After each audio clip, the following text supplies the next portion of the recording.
So huwag kayong kukurap.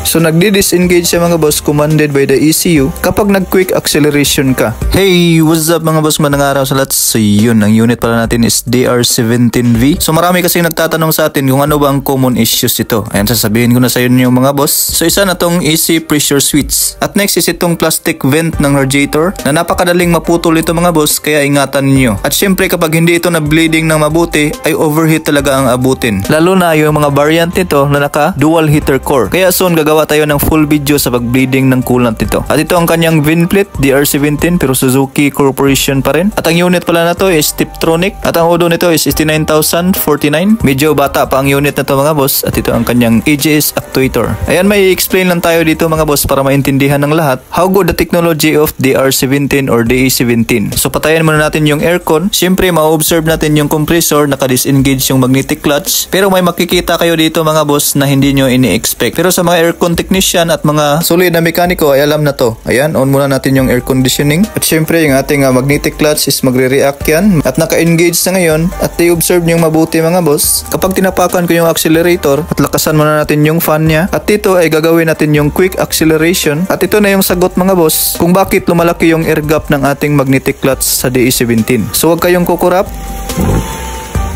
So nagdi-disengage siya mga boss, commanded by the ECU kapag nag-quick acceleration ka. So naka-timer siya 5 seconds bago siya mag-engage ulit. So sinasadya talaga ito mga boss para magkaroon ng full power ang iyong makina para makabuelo. Kaya nagkukuman yung ECU na bumitaw muna yung ating aircon compressor clutch. Kaya napaka-goods, diba? Kaya huwag kayong magtaka na bumibitaw talaga yung AC compressor clutch during 3/4 or full acceleration. Ang ganitong technology ay hindi naman sa lahat ng sasakyan. Kaya the nice thing is kinabit na sa ating mga DE17. At ano ba ang magiging issue nito? So sa nasabi ko kanina mga boss, nalalaki yung air gap between sa ating aircon compressor pulley at AC compressor magnetic clutch. Pero huwag kayong mag-alala mga boss dahil may remedyo naman dyan. Babawasan nyo lang yung washer sa gitna ng ating AC pulley at sa kanyang magnetic clutch para mag-engage siya ng mabuti. So thanks for watching mga boss. God bless you lahat. See you at the next video.